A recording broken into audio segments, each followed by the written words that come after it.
Salut à tous et bienvenue sur AZ237. Sa famille l'a cru mort, mais 20 jours plus tard, ils ont découvert quelque chose d'inattendu.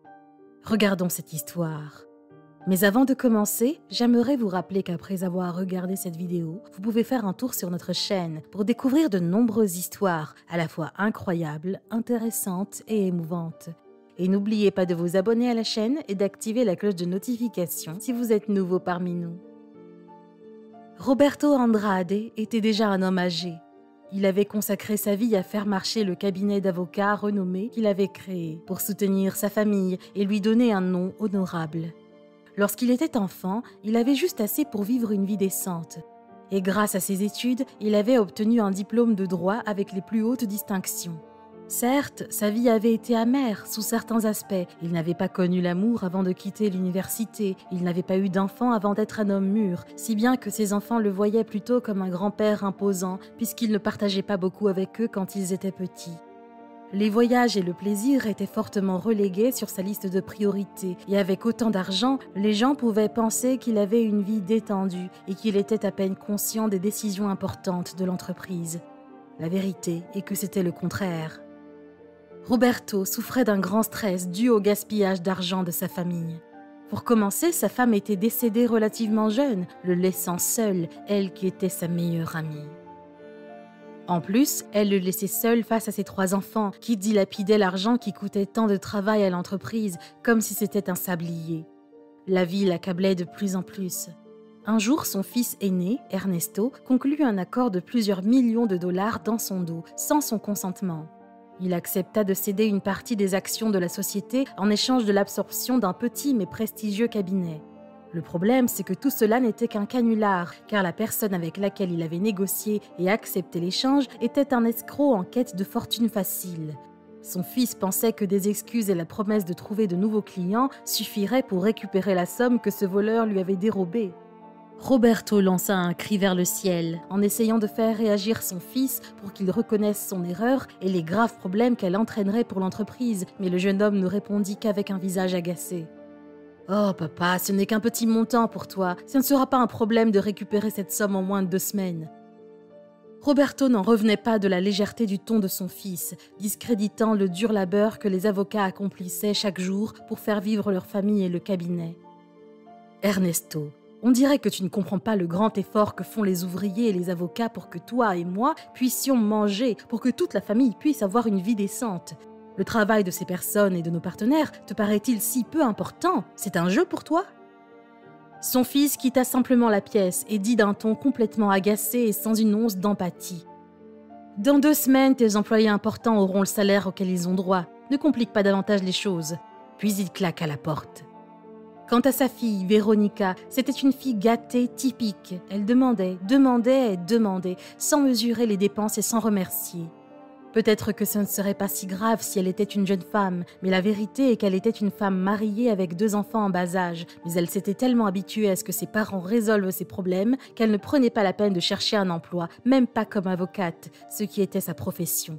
Elle s'attendait à ce que tout lui soit donné sur un plateau d'argent et elle ne prenait même pas la peine de demander à son mari, tout incombait à son père. « Bonjour papa, j'ai besoin que tu me fasses un dépôt d'argent afin d'acheter des vêtements pour les enfants. J'ai vu une nouvelle collection, je veux qu'il l'ait pour l'école. » À cette occasion, Roberto essaya de faire réagir sa fille et de lui faire comprendre que cela ne faisait pas partie de ses obligations puisque ses petits-enfants avaient un père et une mère et qu'ils devaient prendre en charge les dépenses de leurs enfants.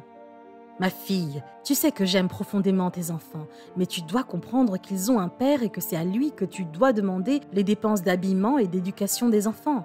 Antonio n'est pas un mauvais homme et il n'est pas pauvre. Je ne comprends pas pourquoi chaque fois que tu as besoin de quelque chose pour les enfants, tu viens me voir. J'ai déjà essayé d'insister pour que tu travailles dans l'entreprise et gagnes ton propre argent. Je ne peux pas tout te donner dans la vie. » « Oh papa, tu ne peux pas être si égoïste. Tes petits-enfants ont besoin de vêtements et Antonio est trop occupé pour me faire un dépôt en ce moment.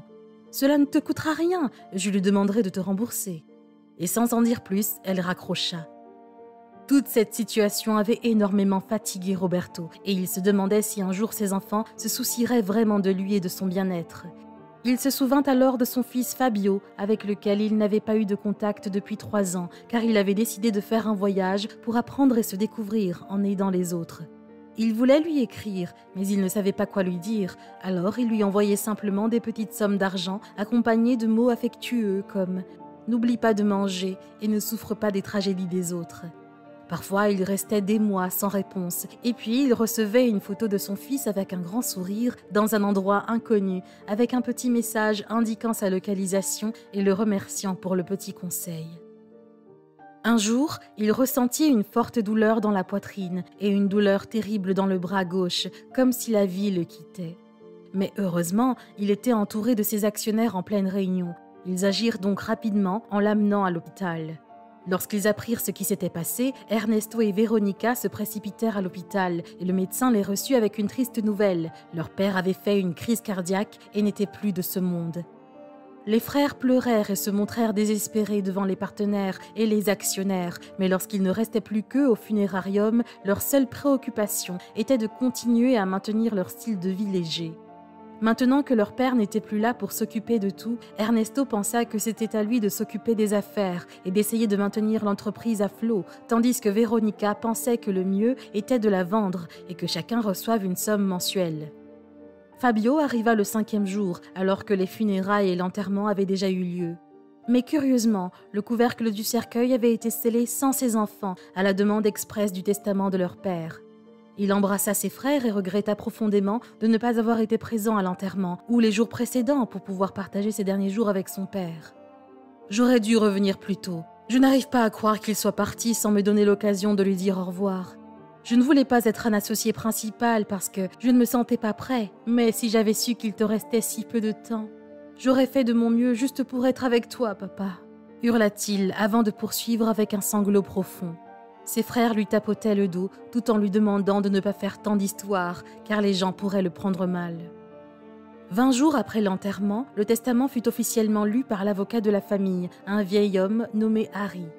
Fabio pleurait inconsolablement, ses yeux étaient enflés et son nez tout rouge, tandis qu'Ernesto et Veronica avaient du mal à cacher leur anxiété de savoir quelle part de l'héritage leur reviendrait. Harry leur dit calmement qu'aucun des trois n'aurait quoi que ce soit à voir avec le testament, car tout était destiné à l'entreprise et aux familles des travailleurs. Fabio s'en moquait, mais Ernesto et Veronica étaient furieux et exigeaient une explication et une révision du testament, menaçant même de poursuivre Harry pour appropriation illégale de biens. Cependant, Harry resta calme. Lorsque les frères avaient fini de hurler, Harry leur dit de s'installer dans une pièce plus petite et éclairée qu'il leur indiqua. À la surprise des trois frères, dans cette petite pièce se trouvait Roberto, leur père, souriant et bronzé, assis à côté d'une femme qui était habillée de façon magnifique. Veronica bondit immédiatement pour le toucher et lui demanda « Papa, comment est-ce possible que tu sois encore en vie ?» Fabio et son frère réagirent 2 secondes plus tard et coururent pour l'embrasser. Ils ne pouvaient pas croire ce qu'ils voyaient. Bon, je vais vous expliquer. Ce jour-là, j'ai certainement eu une petite crise cardiaque, mais j'ai décidé de simuler ma mort pour me donner un temps de repos bien mérité et évaluer comment vous vous comporteriez en mon absence. Harry était chargé de vous espionner et de me tenir au courant de toutes vos conversations. Je dois dire que je suis un peu déçu, mais je m'attendais déjà à quelque chose comme ça de votre part, Ernesto et Veronica. Mais je dois dire que l'attitude de Fabio m'a agréablement surpris. Je pense avoir trouvé mon successeur dans le cabinet. Les frères regardèrent leur père avec perplexité, puis se regardèrent entre eux. Ernesto fut le premier à prendre la parole. « Père, tu as tort, c'est moi qui devrais être à la tête de l'entreprise. J'y ai travaillé pendant des années et je sais comment diriger. Tu ne peux pas me faire ça, je suis ton fils aîné, dit-il, les yeux écarquillés, désespérés. C'est vrai, père, Ernesto a été celui qui t'a aidé toutes ces années. Tu ne peux pas payer Fabio comme ça, il vient d'arriver et il n'a jamais été proche de toi. Il ne sait rien, pas même comment prendre soin de lui, dit Veronica sans une once de gêne. Son père la regarda et lui dit « Oh, tu es sérieuse, Veronica ? Eh bien, je voulais plus ou moins te parler de ça. À partir de maintenant, si tu as besoin d'argent, tu dois le gagner toi-même, en travaillant au cabinet ou ailleurs. Je ne peux plus continuer à te soutenir, il est temps pour toi d'atterrir dans le monde réel. » Fabio paraissait déconcerté, ne sachant quoi dire, mais son père lui dit simplement « Allez, mon fils, rattrapons-nous et laissons les insécurités derrière nous. J'espère que Dieu me donnera beaucoup de temps pour apprécier l'importance d'être à tes côtés, d'être entouré de personnes qui nous apprécient vraiment. » L'histoire de Roberto nous rappelle que bien souvent, lorsque nous avons le sentiment de n'être utile à personne, il vaut mieux prendre du recul et évaluer comment l'affection se manifeste à notre égard. Quelle est votre opinion au sujet de cette histoire? Dites-le nous dans les commentaires. Si vous avez aimé cette vidéo, alors cliquez sur le bouton j'aime et partagez-la autour de vous. À très bientôt sur AZ237.